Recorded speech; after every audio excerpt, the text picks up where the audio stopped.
Ya. Innal hamdalillah nahmaduhu wa nasta'inuhu wa nastaghfiruh wa na'udzu billahi min syururi anfusina wa min sayyiati a'malina may yahdihillahu fala mudhillalah wa may yudlil fala hadiyalah. Asyhadu an la ilaha illallah wahdahu la syarikalah wa asyhadu anna Muhammadan abduhu wa rasuluh. Ikhwatul iman yang dimuliakan Allah Subhanahu wa taala, alhamdulillah pada kesempatan hari ini kita memasuki saum yang ke-14. Mudah-mudahan Allah Subhanahu wa taala memberikan kepada kita kesehatan, kesempatan untuk tetap melaksanakan ibadah saum, dan juga mudah-mudahan Allah menerima semua amal ibadah kita, baik itu ibadah saum, sholat, sedekah kita dan sebagainya. Marilah kita sama-sama bersyukur kepada Allah, karena dengan izinnya lah, dengan kehendaknya lah, sampai saat ini kita masih diberikan begitu banyak nikmat yang Allah berikan. Di antaranya nikmat kita melaksanakan ibadah, karena di dalam salah satu hadis Rasul, man shalla bardaini dakhalal jannah, barang siapa yang sholat di dalam suasana dingin, yaitu sholat subuh dan sholat asar, akan masuk surga. Mudah-mudahan kita semua digolongkan oleh Allah sebagai hamba-hamba yang insya Allah masuk surga. Amin ya Allah. Dan dalam sholat subuh ini juga banyak sekali yang Rasulullah SAW contohkan, antara lain yang raqatul fajri khairum minad dunya wa ma fiha, bahwa sholat sunat 2 rakaat sebelum sholat subuh itu lebih baik daripada dunia dan seisinya. Alhamdulillah kita semua, baik yang di masjid atau di rumah, dengan catatan sholatnya tepat waktu, insya Allah pada saat keadaan saat ini pahalanya sama. Amin ya Allah. Ikhwatul iman yang dimuliakan Allah Subhanahu wa taala, salah satu isi kandungan Al-Qur'an yang berkaitan dengan kisah atau sejarah. Hampir di setiap surat di dalam Al-Qur'an terdapat kisah-kisah yang menggambarkan seseorang itu sukses atau selamat, ataupun sebaliknya. Begitu juga yang menggambarkan seseorang itu menderita, celaka dalam hidupnya. Ada pula yang mengkisahkan tentang keluarga yang selamat dunia dan akhirat. Ada juga keluarga yang celaka dunia dan akhirat. Oleh sebab itu di dalam Al-Quran ada sebuah surat yang namanya surat kisah-kisah, atau disebut dengan surat Al-Qasas, yaitu di surat ke-28. Apapun kita mempelajari Al-Quran, dengan banyaknya yang diungkapkan dalam kisah-kisah tersebut, yaitu ini membuktikan bahwa semua kisah itu bermuara kepada pembuktian bahwa Al-Quran itu adalah sebagai wahyu dari Allah Subhanahu wa taala, bukan perkataan Nabi Muhammad seperti yang disangkakan oleh orang-orang kafir bahwa Al-Quran sebagai perkataan Nabi Muhammad. Ibadul iman yang dimuliakan Allah, adapun kisah yang disebutkan di dalam Al-Quran itu diharapkan untuk menjadikan atau membuat orang-orang kita semua mengikuti kebiasaan umat-umat yang terdahulu itu bagaimana, di mana kita bisa menjauhkan perbuatan-perbuatan yang dilarang oleh Allah dan Rasul-Nya. Dan juga dengan kisah ini membuktikan untuk memperkuat keyakinan orang-orang yang beriman tentang memperjuangkan kebenaran itu, bahwa Allah Subhanahu wa taala akan memberikan pertolongan kepada orang-orang yang senantiasa menegakkan kebenaran. Ikhwatul iman yang dimuliakan Allah, salah satu kisah dalam Al-Quran antara lain yang mengungkapkan mengenai kesombongan dan keangkuhan, di mana di dalam Al-Quran disebutkan yang menjadi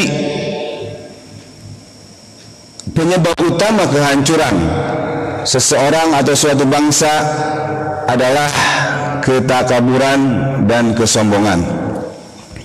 Sebagai contoh, yang pertama kaum Ad dan kaum Samud, di mana dikisahkan di dalam surat Al-Fajr ayat 6 sampai 13. Di situ diungkapkan bahwa kaum Ad adalah kaum yang memiliki kemampuan mendirikan bangunan yang sangat tinggi dan megah, di mana tidak ada tandingan sebelumnya. Begitu juga dengan kaum Samud, kaum yang memiliki kemampuan membangun bunker-bunker yang di bawah gunung batu yang begitu keras, tapi dengan kekuatan fisik yang dimiliki oleh kaum Samud dan teknologinya saat itu bisa dibangun.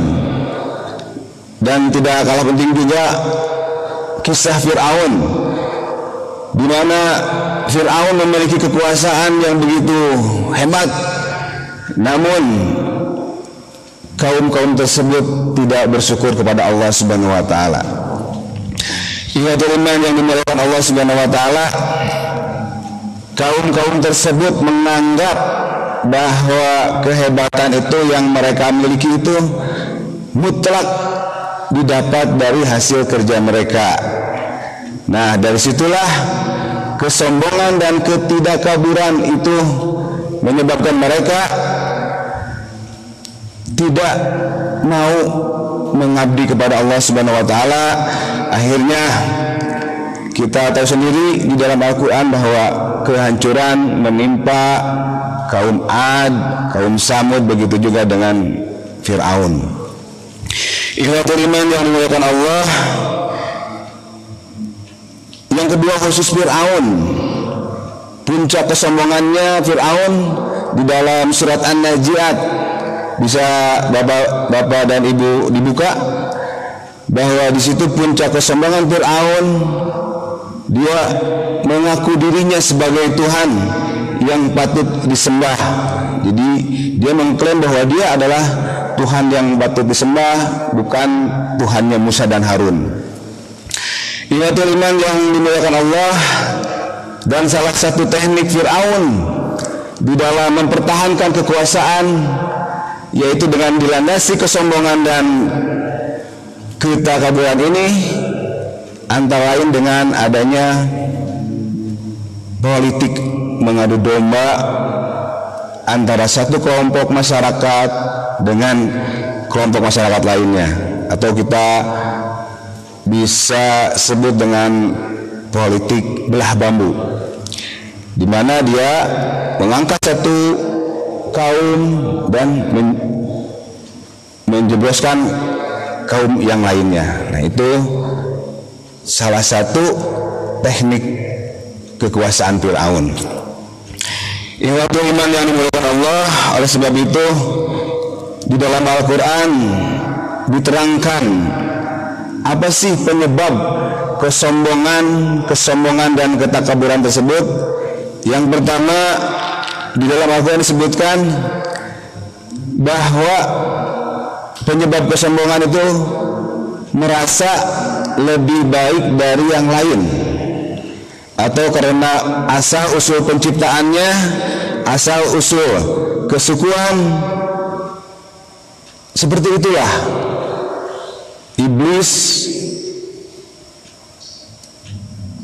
dia sombong, tidak mau sujud kepada Nabi Adam.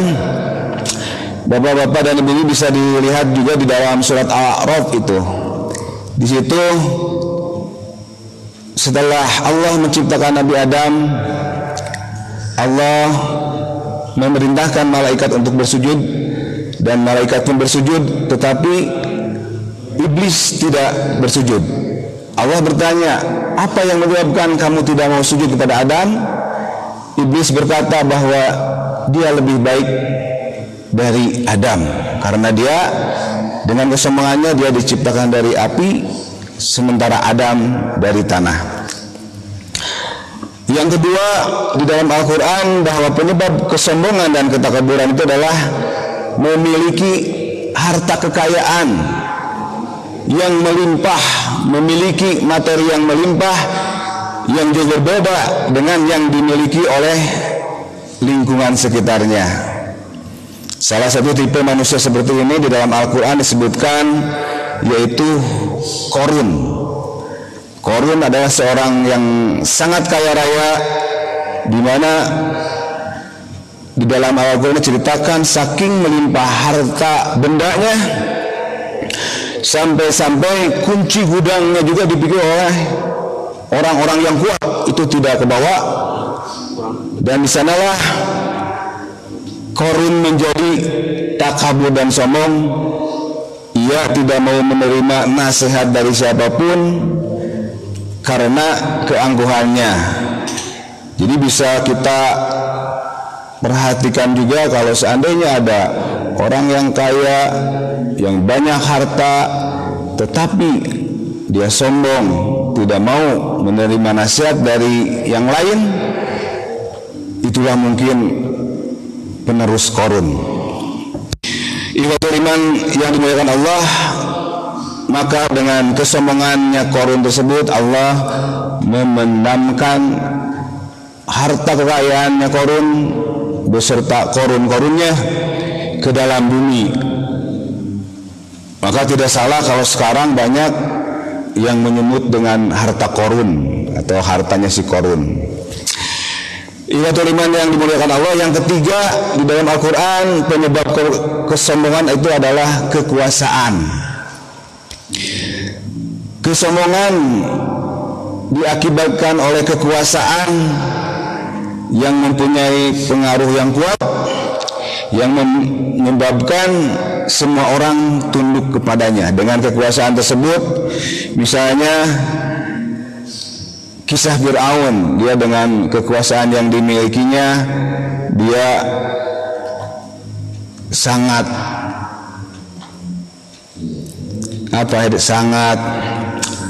semenang-menang terhadap rakyatnya. Dia tidak memiliki rasa gimana untuk perbaikan kepada rakyatnya. Itu yang ketiga, karena kekuasaan. Dan yang keempat, di dalam Al-Quran disebutkan penyebab kesombongan dan ketidakkaburan adalah kedekatan dengan lingkaran kekuasaan, di mana dengan dekatnya dengan lingkaran kekuasaan, seseorang akan mendapatkan fasilitas-fasilitas yang mudah, sehingga setiap seseorang itu bertujuan untuk kebaikan akan mereka hambat. Mungkin kalau saat ini, kalau ada orang yang hendak menegakkan kebenaran, dia hambat, karena dengan apa yang dimilikinya, yaitu dekat dengan kekuasaan.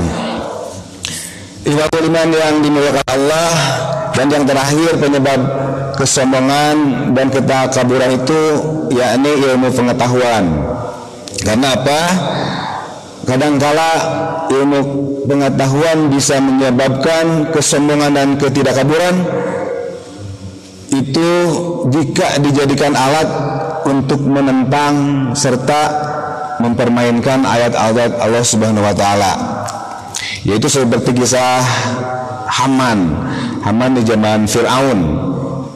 Kalau sekarang mungkin dia main ristek gitu lah. Jadi menterinya Fir'aun, dia yang kuasai ilmu teknologi pada saat itu, yang dengan ilmu pengetahuannya Haman disuruh oleh Fir'aun untuk membangun bangunan yang sangat tinggi, di mana dalam nada berolok-olok dikisahkan di dalam surat Al-Mu'min ayat 35-37 bahwa Fir'aun menyuruh Haman untuk membuat bangunan tinggi, katanya untuk melihat Tuhannya Musa. Ikhwatul iman yang dimuliakan Allah, sebetulnya masih banyak kisah-kisah di dalam Al-Quran yang dengan kesombongan dan ketidakkaburan tersebut dapat menyebabkan kehancuran, bahkan mengurangi turunnya hidayah dari Allah. Karena hidayah tidak akan pernah turun atau hidayah tidak akan pernah masuk kepada orang yang sombong ataupun orang yang takabur. Oleh sebab itu Rasulullah SAW berpesan kepada kita semua untuk menjauhi 3 sifat yang merupakan sumber malapetaka dan sumber kejahatan, yang salah satunya adalah sifat sombong dan takabur. Dan di dalam salah satu hadis riwayat Ibnu As-Sakir dari Ibnu Mas'ud, Rasulullah SAW berpesan untuk kita semua. Dia bersabda, jauhilah oleh kalian sifat sombong, karena sesungguhnya iblis tidak mau sujud kepada Adam dikarenakan terdorong oleh rasa dan sifat sombong tersebut. Dan jauhilah oleh kalian sifat rakus, sombong, rakus, karena sifat rakuslah Nabi Adam dia mau memakan buah terlarang, yaitu buah kholdi. Dan yang ketiga kata Rasul, dan jauhilah oleh kalian sifat dengki, hasud, dengki, karena sifat dengki inilah seseorang di antara anak Adam membunuh manusia saudaranya, yaitu kisah anaknya Nabi Adam, Habil dan Qabil. Jadi jauhilah, mudah-mudahan kita semua bisa menjauhi sifat sombong, kita bisa menjauhi sifat rakus, dan kita bisa menjauhi sifat hasud, karena semua sifat tersebut merupakan sumber dari segala perbuatan dosa.